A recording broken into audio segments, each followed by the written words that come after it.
Mga ka-Republic, pinataob ng Barangay Ginebra ang sinasabing Giant Slayer team.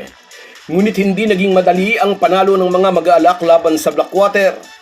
Sa first quarter ay di mapigil ang paglipad ni Robert Opsio, tambak na 20 points agad ang isinalubong ng Bossing sa Ginebra. Pero sa huli nang ibabaw pa rin ang tapang ng alak laban sa Pabango. Ito ang pang-apat na sunod na panalo ng Gin Kings na nagdala sa kanila sa record na 6-2 at ngayon kasukob ng NLEX sa pangalawang pwesto sa team standings. Ngunit ang tagumpay kagabi ay nahaluan din ng malungkot na balita. Isinugod sa ospital si Japit Aguilar matapos siyang mabangga ng dambuhalang import na si Robert Opsio. Pag-uusapan po natin yan, pero bago ang lahat ay maglalambing po ako sa inyo na isubscribe ninyo itong ating channel at kung di masyadong makakaabala ay i-like at paki-share na rin ninyo. Malaking bagay po yan sa aming mga vlogger. Maraming salamat. Mga ka-Republic, nagpasabog agad ng mabangong opensa ang Blackwater sa pagsisimula ng first quarter. Tambak agad ang Ginebra 23-3. Parang may magnet sa ring ang bola ng mga bataan ni Coach Pat Aquino samantalang ayaw kumonekta ng mga tira ng Gin Kings. Maagang nakita ang flying bird routine ng Bossing Import na maaga ring kumonekta mula sa 4-point area. Mandi malinaw ang plano ng Blackwater. Maagang lunurin sa puntos ang Gin Kings. Sa puntong ito'y tahimik ang mga Ginebra fans. Mukhang bibiktimahin din ng mga bataan ni Coach Pat Aquino ang mga mag-aalak. Ibibilang sa malalaking team na una na nilang nabiktima. Ang dalawang panalo ng Bossing ay naitala nila laban sa Magnolia at itong huli laban sa San Miguel. Kaya binansagan silang Giant Slayer. Ngunit hindi hinayaan ng Ginebra na mabiktima rin sila ng Blackwater. Unang timeout, kalmado pa si Tim Cone. Pangalawang timeout, dumidiin na ang boses ng American coach. At dito na rin nagsimulang dumiin ang depensa ng Ginebra. Ang 23-3 sa talaan, naging 26-16 sa pagtatapos ng unang 12 minuto. Natapyas na sa 10 ang lamang ng Bossing. Ngunit nagpakita ng tibay at tatag ang mga bataan ni Coach Pat Aquino. Makakalapit ang Ginebra ngunit ayaw bumitiw sina Cedric Berfield at Robert Opsio. Nag-enforce ng deny defense ang Ginebra laban kay Opsio pero hindi ito laging successful.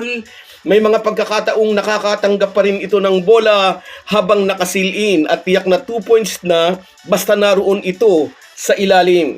Inamin ni Coach Tim Cone na hindi siya umasang makakakuha ng madaling panalo laban sa Blackwater. Mataas daw ang moral ng mga ito matapos magtarak ng 126-120 na panalo laban sa SMB nito lamang nakaraang araw ng Miyerkules. Alam daw niya, handa ang mga ito. Sila raw ang parang hindi handa na magsimula na ang laro kung saan maaga silang tinambakan 17-1 pagkuway 23-3.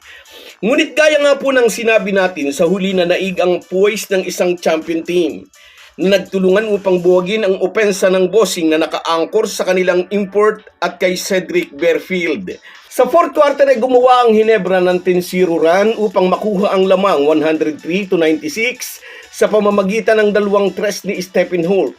Ngunit di pinanghinaan ng loob si Berfield na nagbaon ng isang 4-point shot upang tapyasin ang lamang ng Ginebra 110-108. With 2 minutes and 7 seconds na natitira sa laban, si Nards Pinto naman ang nagbaon ng isang tres upang dagdagan ang lamang ng Gin Kings. At pagkatapos ng 3-point shot na iyon, ginaya niya ang Flying Bird celebration ng Bossing Import. Natsambahan lang, mapagpakumbabang kwento ng veteran guard ng tanungin ng mga reporter. Yun daw yata kasi ang game plan ng Bossing. Off him ay idodouble si Justin Brownlee, maiiwan siyang open. Hindi raw pwedeng hindi itira. Ang tres na iyon ni Pinto ang nagpatibay sa lamang ng Ginebra at tuluyang nagpabago sa kompleksyon ng laban. Si Justin Brownlee ang nag-top score para sa Ginebra with 21 points and 9 rebounds. Almost double-double si Scottie Thompson na may 19 points in 9 boards plus 7 assists. 18 points naman si Arya Abariento samantalang ang best player of the game na si Troy Rosario ay may 17 points and 10 rebounds. 11 points and 3 boards naman ang kontribusyon ng Ginebra main big man na si Japit Aguilar. At heto po ang malungkot na parte ng panalong iyon ng Barangay Ginebra. Sa maagang parte ng fourth quarter ay nabunggo ng umikot na si Robert Opsio si Japet Aguilar. Mai-imagine mo ang impact ng isang 374 pounds na bumangga sa manipis na body frame ng Ginebra Bigman. Bagsak si Aguilar at matagal na di nakatayo. Diretso siya sa dugout pagkatapos. Sabi ng courtside reporter, nagsuka ang Ateneo product at di umano'y may bahid ng dugo ang suka nito.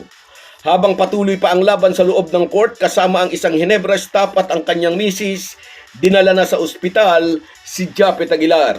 Sa ngayon ay wala pang updates tungkol sa kanya. Hangad natin na madali siyang makabalik sa maayos na kondisyon. So guys, yan lang muna. Hanggang sa muli. Kung wala po kayong mga viewers namin ay walang magtatagumpay na vlogger. Kaya salamat po sa inyong panunood. Shout out sa iyo, Mark Lester Chongson. Yan ang gusto ko laging nagsishare. Salamat. At sa iyo rin, Edwin Ferreras and Ray Hulanda. Shout out sa inyong dalawa. At sa iyo rin, shout out Enrico de Guzman, nakababayan ko sa Bawan pero nasa Belgium. Salamat sa suporta, idol. At sa iyo rin, Merson Kabady Vlog na bumalik na sa Oman. Shout out sa iyo, idol. At sa iyo rin, Nineta 42. Ito sigurado kababayan ko. Meron ako naging teacher na 42. At sa iyo rin, Perla Kudisal. Shout out sa iyo, idol. At sa iyo rin, shout out Junicio Mercado. Depensa talaga ang kailangan. Yes, nangagat ang depensa ng Ginebra kagabi. At sa iyo rin, Francis Palumayan. Basta Ginebra tayo, king kung man lang ang kalaban, sabi niya. At sa iyo rin, Erwin Santiago. Shout out sa iyo, lagi kang nariyan. At sa iyo rin, Rodante Sabida, yakang-yaka raw ng Ginebra. Salamat sa inyong lahat.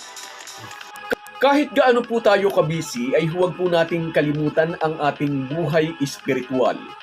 Lagi po tayong magpasalamat sa bawat araw na dagdag sa ating buhay. Malaki po ang maitutulong ng pananalangin araw-araw. Isang paalala po mula sa inyong Halo Halo Sports Republic.